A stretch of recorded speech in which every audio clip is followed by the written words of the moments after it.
Hi, Bruce. It's August 23rd, a Saturday afternoon. It's bright and nice out, and here I am in the house because there's just so much to catch up on. Saw A Tale of Two Cities last night, and it's only like the 5th preview, so I'm really not going to review it because it's not fair, because it doesn't open for a while. But I'll discuss it a little bit. Tale of Two Cities is based on the Charles Dickens novel, of course.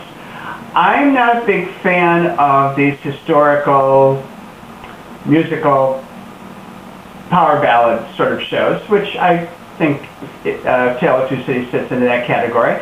I don't even care for Les Miserables, and I'm not a big fan of Miss Saigon, and I don't care for Frank Wildhorn too much. Not that anything's wrong with any of those shows. Obviously, they're hits and people like them, but I tend not to care for them. That being said, there's reasons to see A Tale of Two Cities, because there are some wonderful people in it. I'll just go out and say it. It's really nice to have James Barber back on the Broadway stage. Anytime he opened his mouth to sing, I just thought, what a voice! The music in the show sounded best when he was singing it. Also in the cast are Aaron Lazar, who I saw recently in a sideshow reading at the Roundabout, Greg Edelman, who's always great to hear, and Natalie Toro, who also has a terrific voice, and she makes the most of the songs that she's given, as Madame Defarge. Ooh. I'm not real familiar with Tale of Two Cities. I saw the film once, and I have a tendency to not remember these classic plots. I know that I've seen them, but I always sort of like, within a couple of years, I just sort of forget. So I have to say that I really loved watching Tale of Two Cities because it's a great story, and I forgot what happened. And a little into Act 2, the whole plot came back to me, but it is, as someone said, a good ripping yarn, and it's beautifully staged by Warren Carlyle so far. And one little problem last night, they're working on the lights, those electronic lighting cues. The boards aren't quite set, I think, and there were kind of places where the lights were going, but I'm sure Warren and the lighting people were pulling their hair out when these things were happening. The music, book, and lyrics are by Jill Santoriello, and that's always a big bite to chew, big thing to chew off there, book, music, and lyrics. And I think she succinctly gets the plot down, so it does travel. It's 2 hours and 45 minutes, but it moves at a pace, and it was enjoyable. I think they have some work to do on it. The other things of note, while I'm looking at my notes, are the set by Tony Walton, which are a few platforms which are moved constantly during the show, and I thought the set was great. It was not intrusive, and it was quite wonderful to look at. David Zinn did the costumes, and there aren't a lot of costume changes. In fact, I'm not sure if there are any costume changes. I think everyone stays in their costume, but they represent each character. So those are the 4. I actually would recommend this because James Barber, Aaron Lazar, Greg Edelman, and Natalie Toro. If you're on the fence about seeing it, and you like those people, they do fine work.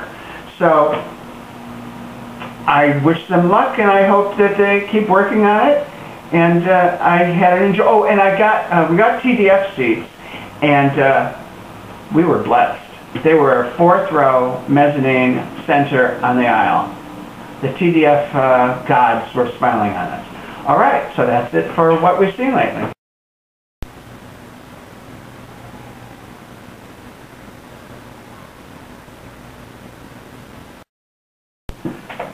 Okay, it's August. There's not much playing in theater, and theater's expensive. So what have we been watching on cable? Some really good shows maybe you don't know. The Middleman is our favorite new show. It's on ABC Family. Never watched that station before. But Matt Kessler stars as the Middleman. He's sort of a Dudley Do-Right, alien chasing, vampire chasing, whatever shows up on the show that week. And it's got a comic book mentality, but it's very amusing. Natalie Morales plays his middleman in training. And it's been very, very enjoyable. Skins, the BBC teen drama, is on BBC America. That just started, and Nicholas Hoult is in it, who was in About a Boy. We've really enjoyed 2 of those episodes have aired. Sordid Lives on Logo, which is very, very funny. It's only a half an hour on Logo, and Bonnie Bedelia, Rue McClanahan, Olivia Newton-John, Carolyn Ray, and Leslie Jordan, best known as playing Beverly Leslie on Will and Grace. He plays a Tammy Wynette impersonating older gay man, while his psychiatrist is trying to de-homosexualize him. Very great and funny situations, mostly taking place in Texas. Project Runway is on again this year, I think the 5th season, and this season my niece Kara is one of the models. Kara is, if you watch it, Leanne's model. Leanne is a designer, she's still on the show, so Kara's still on the show. I don't know how long that'll last, but Kara's not allowed to tell me. We've been really enjoying that. Guilty Pleasures, Gossip Girl starts soon, 2nd season. Any show with Serena Van Woodsenhouse, whatever her name is, having a love situation with poor boy Dan, who lives in a giant loft in Brooklyn, is a guilty pleasure in my book, and I enjoy it.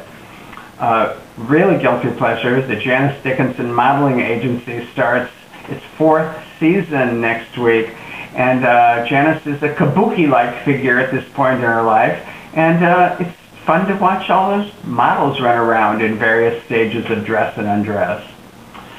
Back to reality, Amazing Race starts soon, and that's always a great show. It's like its 10th season, and it's very exciting watching the teams run around the world and get thrown off one by one each week. We found a show last night on a station called G4.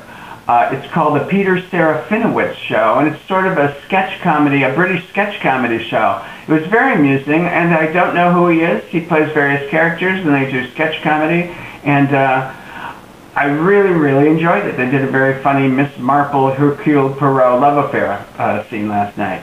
And of course, 2nd season of Mad Men on AMC. I'm not quite into it as much as the 1st season, but last episode was really good. I think it's getting back into the swing. So there's lots of stuff, and Pushing Daisy starts again soon this fall. Lots of stuff to watch on cable, and stay home and pop some popcorn. Save some money.